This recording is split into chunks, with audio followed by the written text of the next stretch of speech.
핫핑크 춘혜 언니, 단호박 킹쌤의 파고 두더지. 두 여자의 더 재미있는 지식 토크. 네, 파고 두더지의 스페셜 강서구청장 후보에게 듣는다. 오늘은 새로운 곳으로 저희가 나왔습니다. 아니, 좀 어색한데요. 그동안은 저희가 지식 토크 아닙니까? 이제 정치 얘기는 이번에 처음 하는 것 같아요. 근데 이제 첫 오늘 손님을 모셨는데, 강서구가 이 총선 전에 치르는 유일한 보궐선거 지역이라고 해서 저희가 이제 강서구 마을생활 전파소에 있다 보니까 관심을 안 가질 수가 없어가지고 이번 스페셜을 마련을 했습니다. 네, 파고 두더지에서는 이 구청장에 도전하시는 출마 예정자분들, 이런 분들을 인터뷰하는 순서를 마련을 네. 했습니다. 정말 스페셜한 것 같은데요. 네. 오늘 첫 번째 주자로 강서구청장에 도전하시는 장상기 전 서울시 의원을 모셨습니다. 안녕하세요. 예, 안녕하십니까. 네, 반갑습니다. 반갑습니다. 그 강서구청장 보궐선거가 제가 이제 소개를 전국에서 유일한 보궐선거 지역이다 이렇게 소개를 했는데요. 왜 이 보궐선거를 이렇게 유일하게 강서구에서 하게 됐습니까? 강서구청장 보궐선거가 이번 5월 18일 날 대법원 확정 판결을 받았습니다. 전 김태우 강서구청장께서 네. 징역 1년에 집행유예 2년 실형을 받다 보니까 네. 구청장이 고리가 됐습니다. 아니 왜 그러다- 무슨 잘못을 해서 그렇게 확정 판결 받았어요? 그렇죠. 공무상 비밀 누설죄로 해가지고 사실은 작년 2월 달에 네. 지방선거 6월 달 전에 1심 판결을 받았는데 네. 실제 1심 판결을 받고 6월 1일 날 출마를 해서 당선이 되다 보니까 거의 1년 만에 다시 보궐선거를 하게 되는 그런 과정이죠. 네. 그러니까요. 하여튼 그 선거에 나오신 분들을 판단할 때는 여러모로 이것저것을 다 살펴야 되는데, 일단 보궐선거가 이루어진다면 그만큼 여러 가지 일들이 비용도 많이 들어가고요. 그럴 것 같습니다. 그래서 우리가 그 누구를 선택할 때는 굉장히 그 신중하고 그다음에 전체적으로 다 살펴보고 선택해야 되지 않을까라는 생각이 문득 드네요. 그래서 지금 선거관리위원회에서 우리 강서구에다 요구한 금액이 39억 8천을 요구했습니다. 선거 비용으로. 40억이네요. 예. 그리고 또 5월 18일 날부터 또 10월 11일까지 행정 공백은 또 말로 표현할 수 없는 정도로 우리 강서구민들이 피해를 보고 있는 그러면 그런 지금은 부분입니다. 구청장이 없는데 어떻게 하고 있어요? 부구청장 직무대행을 하고 있죠. 그래서 새로운 사업은 하지 못하고 기존에 해왔던 계획돼 있는 사업만 진행하고 있는 그런 실정입니다. 네. 아. 10월 11일 날 예, 예. 보궐선거를 우리가 치르게 되는 예. 거네요. 예. 그러면 장상기 전 서울시 의원님은 자신 있으신가요? 예, 그동안 열심히 준비해왔고요. 네. 준비해왔고 또 강서구에서 오직 강서를 위해서 뛰어왔기 때문에 네. 열심히 준비하고 네. 있습니다. 예. 그런데 어떻게 하다가 이렇게 정치에 발을 들여 놓으셨는지 약간 궁금해지는데요. 제가 원래 정치를 할 사람은 아니었던 것 같은데 원래 전공은 예. 뭘 하셨었어요? 다른 부분이었습니다. 제가 97년도에 네. 김대중 대통령 선거 유세에 참여하면서 자원봉사자로 참여하면서 사실은 정치에 입문하게 됐습니다. 네. 그러다 보니까 또 지역에서 생활정치인으로 그냥 왔다 갔다 선거 때 도와주고 평상시에 좀 도와주다가 2002년 국민경선하면서 2004년 열린우리당 창단하면서 발기인으로 들어가고 2004년도에 이제 국회에 들어가서 국회 비서관을 좀 했습니다. 그래서 한 2년간 하다가 2006년도부터 본격적으로 이제 강서구의원으로 당선되어가지고 강서구의원으로 3번 12년간 하고 강서구 예. 의원을 12년 동안이나 예, 하셨어요. 12년 3번 했습니다. 그러면 강서구에 대해서는 굉장히 잘 아실겠네요. 그렇죠. 강서구 그때 당시만 해도 예산 자체가 저희 들어갔을 때 2,400억 정도 됐었습니다. 근데 지금은 1조 2천억이 넘거든요. 그러니까 그만큼 어마어마하게 많이 외형이 규모가 많이 커졌죠. 커졌네요. 그럼 구의원 3번 하시고 그 네. 다음에 또 시의원도 예. 하셨어요? 2018년도에 이제 서울시의원으로 당선돼가지고 이제 서울시 가가지고 교육위원회에서 좀 활동을 했습니다. 사실은 우리 강서구가 초등학교 36개, 중학교 22개, 고등학교 22개 정도 되는데 굉장히 전체적으로 열악합니다. 네. 그러다 보니 네. 처음에 상임위 결정할 때도 교육 쪽에 좀 관심이 있었고 그러다 보니까 교육위원회에서 가가지고 서울시 교육정책도 여러 가지 펼치겠지만 특히 우리 열악한 교육환경 개선을 위해서 학교마다 찾아다니면서 많이 활동을 했었습니다. 그러셨구나. 그러면은 일단 그 열린 우리당, 아니, 더불어민주당. 지금은 네, 더불어민주당이고 네. 처음에는 열린 우리당이었는데 네. 그쪽에서 계속 활동을 하신 거네요. 예, 그렇죠? 그렇게 활동을 민주당 했죠. 쪽으로. 지금은 더불어민주당 더불어민주당으로 쪽에서 이제 경선이 굉장히 여러분이 네. 나오는 거죠, 지금? 그렇죠. 여러분이 나왔는데 제가 이제 서울시 잠깐 더 소개를 하면요. 제가 서울시에서 2년 동안 교육위원회에서 활동하다가 네. 2년간은 이제 우리 특히 하옥동이라든가 방화동, 공항동 이런 저층 네. 주거지가 밀집돼 있는 재개발 지역들이 많아서 네. 도시계획관리위원회를 가서 좀 활동을 했습니다. 그래서 아. 그쪽 분야에서 뭐 우리 저층 주거지 문제, 중공업 지역 문제 이런 부분을 좀 다루면서 도시계획에서 활동을 했고요. 뭐 지금 작년에 이제 저희들이 2022년도에 이제 구청장 출마를 하려고 준비를 했다가 실패를 하고 다시 이렇게 준비를 하게 네. 됐습니다. 그러면 그때는 구청장 출마 자체를 못 하신 거였나요?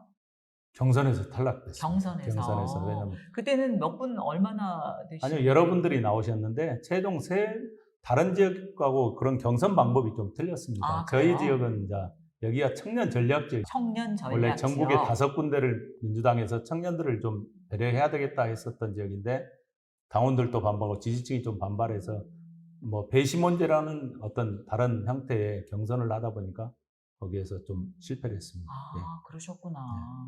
아니 저는 이렇게 말씀을 나누다 보니까 이제 처음 뵙는데 약간 이렇게 좀 굉장히 좀 이렇게 차분하시고 좀 인자하시고 조용하시고 좀 점잖으신 그런 느낌을 받거든요. 네. 근데 그 이력을 말씀하시는 중에는 이렇게 자원봉사자로 참여하셔가지고 이렇게 정말 밑에서 다 단계 구의원, 시의원 이렇게 다 이렇게 하셨단 말이에요. 그러려면은 엄청 적극적이어야 되지 않을까 이런 생각이 드는데 네, 적극적이시기도 하고 또 인내심도 있어야 될 것 같고. 그러니까 그렇죠? 굉장히 활동적이고 전 적극적이셨을까 그런 개인적으로 면이 있나요? 일할 때는 저는 일을 미쳐서 합니다. 아, 사실. 불도저 그래요? 스타일이세요? 저는 좀 열정이 좀 넘치는 그런 아. 부분이고 평상시에는 그렇지 않는데 네. 일하는 과정이라든가 공무원 대하고 추진해 나가는 과정에서는 굉장히 겉으로 볼 땐 진짜 좀 과감하게. 차분해 보이시면서 네. 또 진중해 내성적이고 보이시고 그렇게 보이시는데 그리고 탤런트 그 장광 씨인가요? 아, 네. 그분하고도 또 비슷하게 좀 생긴 아니 느낌도. 그분보다는 조금 더 귀엽게 생기신 것 그래요. 같아요. 그러면서도 굉장히 또 이렇게 친근하게 다가설 수 있는 네. 그런 느낌이 있으시네요. 그러니까 굉장히 적극적이시다 보니까 이제 의원으로 계속 활동하시다가 보니까 이제 행정에 그렇죠. 일을 하시고 싶어서 구청장에 도전하시는 거예요? 그렇죠. 사실은 어. 저희들이 이제 의원 생활을 쭉 하면서 제가 예산 문제, 예산 부분부터 우리가 여러 가지 업무적인 부분에 네네. 했을 때는 좀 과감하게 좀 뭐랄까 열정적으로 좀 하는 부분이거든요. 네. 서울시가 갖고도 우리가 예산 제가 여기 써두었지만 지금 강서구 예산이 1조 2천억인데 네. 서울시 예산은 한 40조가 넘거든요. 그리고 교육청 예산만 해도 11조가 넘다 보니까 처음에 들어가면서부터 예결위 개수위원을 맡아가지고 전체 총괄을 하면서 좀 다양한 걸 많이 봤습니다. 우리 네. 25개구인데 우리 구가 하지 못하는 부분들 24개구는 하고 있는데 또 일정 부분에 하고 있는 부분들을 우리 강서구는 그동안에 임대주택도 많고 여러 가지 어려운 부분들이 많다고 해서 예산도 부족하고 여러 가지 쓰는 부분들이 복지 예산도 너무 많이 가다 보니까 실제 사업을 많이 못 펼쳐왔습니다. 근데 네. 이제 마곡이 들어서고 이제 원도심도 개발을 해야 될 부분이고 이런 부분이 할 일이 많아서 정말 제가 하면 잘할 수 있겠다. 그렇게 해서 출마를 하게 됐습니다. 예. 그러면은 구청장 만약에 되시면은 뭐 다른 건 몰라도 이것만큼은 꼭 해결하고 말겠다 이런 부분은 어떤 부분이 있을까요? 지금 전체적으로 우리 강서구 하면 원래 화곡동이 가장 중심이었습니다. 강서구청도 그 자리에 원래는? 있었고 그리고 이제 마곡은 사실은 2009년도, 2008년도 이후에 그렇죠. 서서히 생기기 시작했던 도시인데 그러다 보니까 70년대 화곡동이나 이런 우리 강서구는 도시계획이 돼가지고 사실은 도로가 잘 돼 있었습니다. 그때 당시에는 주택도 많았고 네. 그러면서 지금도 내 집 앞에 차가 안 들어가는 지역이 하나도 없습니다. 아, 그래요? 대문 앞에는 반드시 차가 들어갑니다. 근데 실제 지금 개발하고 있는 지역들, 뭐 동작 흑석동이라든가 은평구, 뭐 여러 가지 그 성동구 이런 데는 실제 산동네들이 많았지 않습니까? 맞아요. 그리고 차도 들어갈 수 없는 차도 것도 들어갈 수 많고. 없고 다 그랬는데 우리 강서구는 그렇지 않고 70년대 도시계획을 결정을 해서 다 했던 부분인데 이제 그때 지나고 나서 90년대에 들어와가지고 주택 200만 원 건설 막 그런 얘기 나오면서 빌라 짓기 좋은 땅이 돼버렸죠. 그러다 보니까 우리 강서구 화곡동을 중심으로 해서 등촌동, 방화동, 공항동 이런 데가 다 빌라촌이 돼버렸지 않습니까? 실제 그러면서 네. 주거환경이 굉장히 열악해졌습니다. 오히려. 예. 아니, 그래서 뭐 이번에 네. 전세 사기 대출 그렇죠. 이런 거 그런 할 때 부분이 화곡동이 제일 먼저 막 그렇게 그 됐습니다. 강서구가 드러나면서 예, 예. 좀 어떻게 생각하실지 모르지만 강서구가 약간 좀 가난한 동네 그렇게 돼버렸습니다. 이런 예, 예. 이미지가 이렇게 많이 있거든요. 그러니까 실질적으로 다른 걸로 개발이 됐으면 집값도 좀 오르고 했을 건데 네. 다 빌라를 짓고 다가구를 짓다 보니까 상대적으로 집값이 낮아졌고 그리고 또 우리가 처음에 서울에서 개발을 할 때는 강서구가 외곽에 있다 보니까 아무래도 집값이 좀 쌌었거든요. 그러다 보니까 그런 어떤 전세 사기 문제 여러 가지 그런 문제가 좀 대두됐고 그래서 제가 구청장이 된다고 하면 제일 먼저 저는 지금 재건축 재개발에 대해서 박차를 좀 더 가해야 됩니다. 제가 도시계획위원회 가서 했었던 부분도 우리 강서구의 저층 주거지 문제. 제가 있을 때 사실은 소규모 관리구역이라든가 도시공공주택 복합사업, 모아타운 같은 걸 적극 추진했었거든요. 네. 실질적으로 그렇게 하고 또 저희들이 이제 전체적으로 이쪽 지역이 중공업 지역이 많습니다. 네. 지금 중공업 지역 연창동이나 등촌동 일부 지역이 다 중공업 지역인데 주택으로 개발을 해놨는데 난개발을 해놨어요. 맞아요. 공장이 이사 가고 나면 맞아요. 그 자리만 집을 짓고 이렇게 하다 보니까 실질적으로 중공업 지역도 중장기 계획을 세워가지고 개발 방안을 좀 만들어야 되거든요. 왜냐하면 우리는 한강이 보이는 뷰를 가지고 있는데 네. 한강에 바람길 같은 것도 열어야 될 네. 부분이고 맞아요. 최근에 이제 또 하나 우리 강서구가 또 선결적으로 추진해 나가야 될 부분들이 노후주택들이 많습니다. 가양동 중심으로 택지지구들이 많이 했죠. 옛날에 30년 전에 택지지구 개발했던 지역이 가양동, 등촌동, 예를 들어서 방화 택지지구 이런 형태로 개발을 했는데 거기 노후 임대주택이라든가 기존에 또 민간주택들도 있는데 거의 대부분이 다 30년이 됐습니다. 90년대 초에 우리가 개발했기 때문에 그 부분도 중장기적인 계획을 수립을 해서 우리가 나갈 부분. 누구말처럼 지금 현재 있는 분들 이주 대책도 마련해 줘야 되고 이게 지자체에서 적극적으로 해야 될 부분들이거든요. 그래서 가장 최우선적으로 저는 그렇게 근데 좀 재건축 궁금한 재개발을 게 해나가려고 합니다. 공항이 저희가 가깝고 예. 여러 가지 그 이유들 때문에 이렇게 높이 짓지 못하고 뭐 이런 것들이 그렇죠. 좀 예, 있잖아요. 예, 예. 근데 그런 것들을 어떻게 그 높이 짓지 않는 방향에서 그 선을 지키면서 개발하시는 부분인가요? 아니면 그런 선을 규제를 좀 푸실 생각이신가요? 지금 고도 제한 완화 문제가 계속적으로 우리 강서구에 화두가 떨어졌습니다. 그래서 2013년도에 제가 강서구 의원을 하면서 네. 고도지구 완화 제한 추진 지원 조례를 만들어줬습니다. 그래서 아. 지금 현재 우리가 그때 당시에 30만 서명운동도 했던 게 그 조례에 근거해서 지금도 추진위원회가 구성이 돼 있거든요. 그 조례에 대해서. 그래서 최근에도 그분들하고 만나서 얘기하는 게 우리 강서구는 반경 4km 안에 여러 가지 제약을 많이 받고 있는데 실제 제주공항이나 제주 옆에 공항도 800m 떨어져 있는데 41층짜리가 들어서 있고 포항도 그렇고 여러 가지 있는데 그런 어떤 기준점의 문제가 좀 있었던 것 같고요. 네. 지금은 국제법 위카오에서 국제법의 기준안을 만들어가지고 내년도까지는 아마도 전 세계 193개국인가 거기를 동의를 받게 됩니다. 그래서 그 이후에 자유스럽게 각 국에서 알아서 좀 범위를 좀 넓혀가지고 꼭 안 되는 지역은 안 되는 지역으로 만들어 놓고 그 외 지역은 각 국에 풀어주고. 맞게끔 하는 부분이 있기 때문에 이 부분도 지금 조만간 아마도 어느 정도의 기준점에서 만들어지지 않겠는가. 네. 그렇게 되면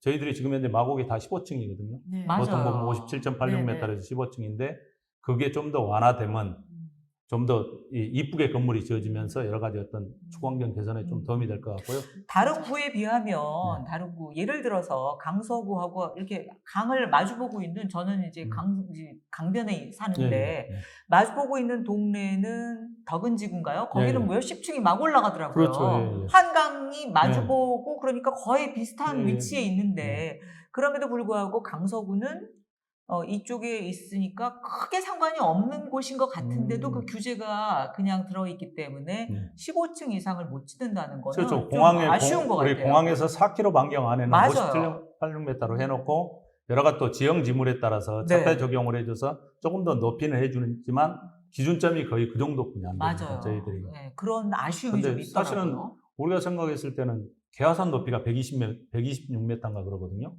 그리고 예를 들어서 우장산, 봉제산 높이도 110m 이상이기 때문에 최소한의 어느 정도 기준점은 만들어줘야 되는데 그런 부분들이 40여 년 전에 만들어 놓았던 기준이 지금까지 진행되고 하고 국제법이지 않습니까? 40여 년 전에. 근데 비행기는 어마어마한 기술이 발전해가지고 지금은 그 자리에서 막 도는 게 아니라 그 자리에서 떴다가 내리고 이런 기술이 발달했기 때문에 사실은 주변 여건하고는 별개인데 우리나라만 아주 서울만 이렇게 좀 엄격하게 좀 특히 제재하고 있는 강서구가 거죠. 그런 것에 예, 예. 가장 큰 피해를 보고 그렇죠. 있다라고도 예, 볼 예. 수 있겠는데 그러면은 강서구청장이 이제 도전을 하시면서 이런 것들 이제 해결해야 될 것들이 지금 아마 그렇죠. 생각하고 있는 것들이 예, 예. 많으실 텐데 예. 어떤 것 때문에 이 구청장으로 도전하고 싶으신지를 조금 얘기를 그러니까 해주십시오. 전에 얘기했던 우리 재건축 재개발 네, 예를 들어서 그거. 원도심 부분부터 시작해서 지금 방한뉴타운이 지금 2003년도 11월 달에 돼 있는데 네. 실제 반 이상 해제되고 이제 한 군데 좀 진행됐고 나머지가 이제 한 세 군데, 네 군데가 추진되고 있습니다. 그게 너무 더디거든요. 그런 부분들 지금 현재 모아타운으로 지정돼 있는 데가 8개 정도, 9개 정도 되거든요. 그런 부분들도 빨리 추진해 나가고 또 새롭게 개발 욕구들이 좀 있어서 그 개발 부분하고요. 또 아까 전에 얘기했던 우리 고도제한 완화 문제에 갖고는 고도제한에서 사실은 정리를 해줘야 될 부분 그리고 적극적으로 나서서 지금 계속 협의해야 되는 부분들이 있는데 기준점부터 변경을 좀 해야 되지 않냐 해서 강력하게 건의할 생각이고요. 또 우리 지금 10여 년 동안 계속 추진해 왔던 게 대장 홍대선입니다. 우리가 사실은 강서구가 교통이 조금 열악한 부분들이 있습니다. 그래서 이 서구권이 한강을 넘어가는 다리가 철도가 없지 않습니까, 우리는 여기서 홍대를 가려고 해도 뱅글뱅글 돌아서 가야 되는 문제고 바로 마포구로 가고 싶어도 못 가는 부분이라 대장 홍대선이 지금 계획은 저도 초창기 때부터 추진했고 서울시 가자마자 했었던 부분이 대장 홍대선의 차량기지 만들기 위해서 제가 특별위원회를 만들었고 위원장을 했습니다. 네. 그래서 서부간철도 특위 추진위원장을 맡아가지고 그 차량기지 문제를 해결하고 대장 홍대선 이제 정상적으로 진행되고 있어서 그게 2025년도 초에 예를 들어서 착공을 들어가겠다고 하는데 아직 그걸도 착공이 안 됐나요? 착공은 안 되고 결정은 됐습니다. 민자에서 지금 대장 홍대선은 네. 어디부터 어디까지인 거죠? 홍대 가나 봐요. 홍대 입구까지 가죠. 네, 어디서 그러면 저기 부천의 대장 신도시 대장. 원래는 사실은 원종에서 가기로 돼 있는데 신도시가 들어오면서 대장에서부터 홍대까지 그럼 가는 우리 거죠. 강서는 어디를 거쳐서 가요? 강서는 지금 하곡역을 거치고 강서구청 그 강서구청 지금 앞? 현재 자리로 올 거고요. 그 다음에 가양역을 거쳐서 홍대 쪽으로 쭉 가는 성암 거. DMC로 해서 넘어가는 겁니다. 그러면은 훨씬 더 진짜 그 거리가 그렇죠. 단축되는 거네요. 네. 그렇죠? 그렇게 하고 하나 지금 현재 예비 타당성 조사를 하고 있는 게 강북 횡단선입니다. 목동에서부터 청량리까지 가는 노선. 그래서 네, 목동 네, 네. 사거리를 거쳐서 등촌역을 거쳐서 지금 얘기하고 있는 우리 주민들이 요구하는 염창동나루나 네. 해서 넘어가는 노선인데 네. 그건 아직 예비 타당성 조사 중이기 때문에 그게 시행이 되면 그거는 서울시 재정사업으로 하기로 돼 있거든요. 네. 그래서 재정사업으로 하기 때문에 그게 또 빨리 추진될 수 있어서 그 두 가지가 우리 강서구의 가장 큰 교통환경 개선을 위해서는 역점적인 사업인 것 같습니다. 네. 예. 그러니까는 그 도시계획 이런 쪽으로 굉장히 이제 전문가처럼 이제 전문가가 되신 것 같은데 열심히 그쪽에서 일을 하셔가지고 근데 아까 말씀하신 것처럼 뭐 노후주택 개선 이런 것들이 포함이 되는 내용인지 모르겠는데 그 강서구에서 이제 아까 뭐 빌라 얘기도 하고 그랬는데 마곡 같은 데는 굉장히 지금 이제 강서구에서 부촌으로 네. 이제 인식이 되고 있고 나머지는 또 좀 가난한 동네로 인식이 되고 있고 근데 이런 균형 발전이 강서구가 굉장히 다른 구에 비해서 그렇죠. 크잖아요. 네. 그러다 보니까 그런 문제들도 더 좀 심각한 것 같은데 그런 균형 발전을 위해서는 어떤 방안 같은 거 계획하고 계신 거 있으세요? 실제 지금 균형 발전 부분은 저희들이 재개발 재건축도 가장 우선적으로 해야 되고요. 네. 또 이미지 개선을 좀 해야 될 부분이 있습니다. 네. 제가 왜냐하면 이번에 전세 사기 대란 네. 아니면 하곡동에 뭔 사고가 났다 그러면 하곡동의 인구가 20만이 되거든요. 네. 그러다 보니까 어떻게 보면 큰 도시 아닙니까? 그러니까 이게 20만 서울시에서 네. 두 번째로 큰 건가요? 큰 거죠. 큰 네. 도시죠. 송파 다음 높은데 네. 그래서 정말 행정동 이름까지 변경해 가면서 완전히 싹 처음부터 뜯어 바꿔야 된다는 생각을 좀 갖고 이름도 있어요. 바꾸시고요? 저 이름 주민들 의견을 물어가지고 행정동 이름까지도 하곡동이 됐든 가양동이 됐든 인식 개선을 좀 해줄 필요가 있고 스스로 자존감이 있어야 되는데 네. 너무 어디서 가서 당당하게 얘기도 못하는 부분이거든요. 그래서 그런 부분들 고려하고 균형 발전 차원에서 재개발 문제도 좀 서둘러야 될 부분이고 또 문화시설이 굉장히 열악합니다. 그런 부분들이. 그래서 그런 기반 시설을 갖출 수 있게끔. 그래서 모아타운 하나 들어서면서 거기에 기반 시설을 넣어주고 해서 이제는 구도심도 스스로 만족해가면서 할 수 있는 그런 어떤 네. 문화 형태를 좀 만들어줘야 되지 않나 지난번에 싶습니다. 강서문화원의 그 원장님이 나오셔서 그런 네. 얘기를 했던 것 같아요. 그 네. 문화적인 어떤 어, 구심점 네. 이런 것들을 위해서 노력을 하는데 이제 그게 마곡에는 여러 가지 뭐 그 또 있다 LG라든가 보니까. 예, 그런 게 생기면서 점점점 이제 원래 도심권, 원래 화곡이라든가 이런 쪽도 그런 걸 위해서 노력한다. 그래서 강서 아트리움이 생긴 그 그렇죠. 얘기를 또 들려주시기도 했는데 그러면은 우리 장상기 전 서울시 의원께서 이제 구청장이 된다면 요것만은 꼭 해결해야겠다. 라고 지금 짚어주시는 것들, 지금 말씀하신 예, 예, 예. 것들 말고 또 있으신지. 좀 우리 강서구가 제가 봤을 때 뭔가 좀 조용하다 이런 생각을 좀 갖습니다.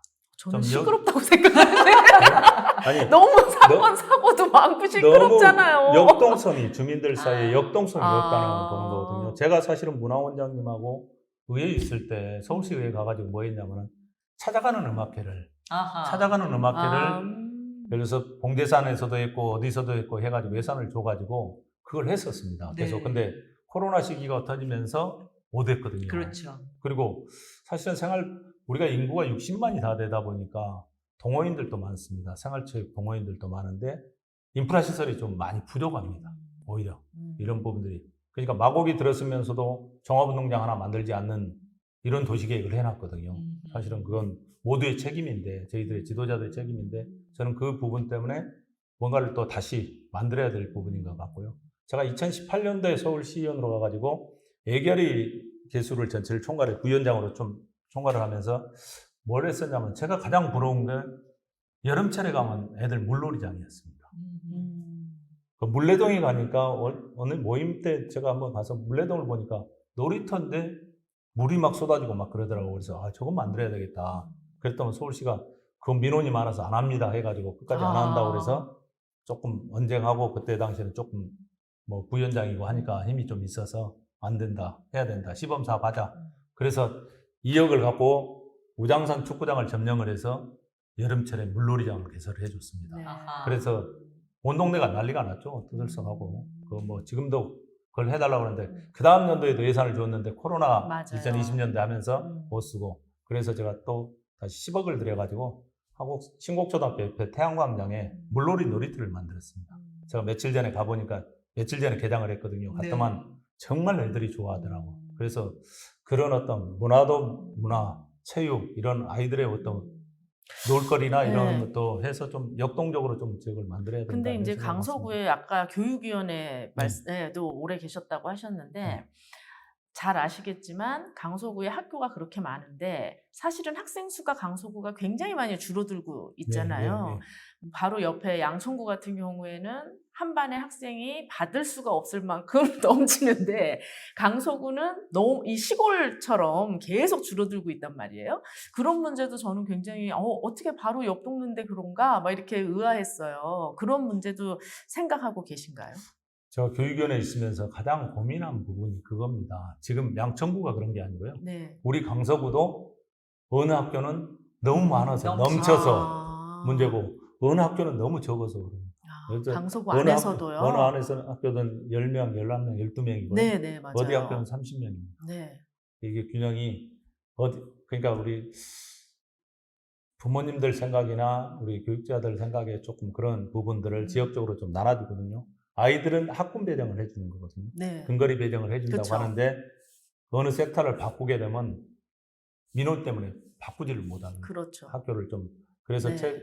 용광초등학교도 그래서 통폐합을 시켰죠. 예를 들어서 영경으로 좀 가고 가양으로도 좀 가고 그렇게 했는데 그런 부분들은 그래서 지금 현재 하는 것이 학교가 적은 규모에 있는 학교들은 좀 더 꿈담 교실, 꿈담 도서관 이런 거 많이 넣어줘가지고 좀 아이들을 유도해서 교육청에서도 지금 그렇게 하고 있거든요. 네. 그래서 하는데 그거는 우리 강서구 문제뿐만이 아니라 양천구나 전체 서울시가 전체가 그런 다 문제가 문제예요. 있다라고 그렇죠. 생각을. 이 아파트에 사는데 여기를 보내야 되는데 안 보내거든요. 그쪽에는 또 지금 이번에 뭐 서초동 그런 문제들도 좀 그런 부분들이 있습니다. 그 주변 학교들하고 관계도. 그런 관계도. 네. 자, 그렇다고 보면 앞으로 이제 그 구청장을 꿈꾸시면서 해야 될 일이 많은데 오늘은 여기서 잠깐 줄이고 다음 편에서 우리가 과연 이제 우리 장상기 전 서울시 의원께서 어떤 목표를 가지고 일하시는지를 또 개인적인 얘기와 함께 더불어 듣도록 하겠습니다. 네. 예. 오늘은 여기서 줄일게요. 예. 다음 편 꼭 들어주시고 네. 시청해 주시고 좋아요, 구독, 구독도 좋아요. 눌러주십시오. 네. 고맙습니다. 네, 감사합니다. 고맙습니다. 예.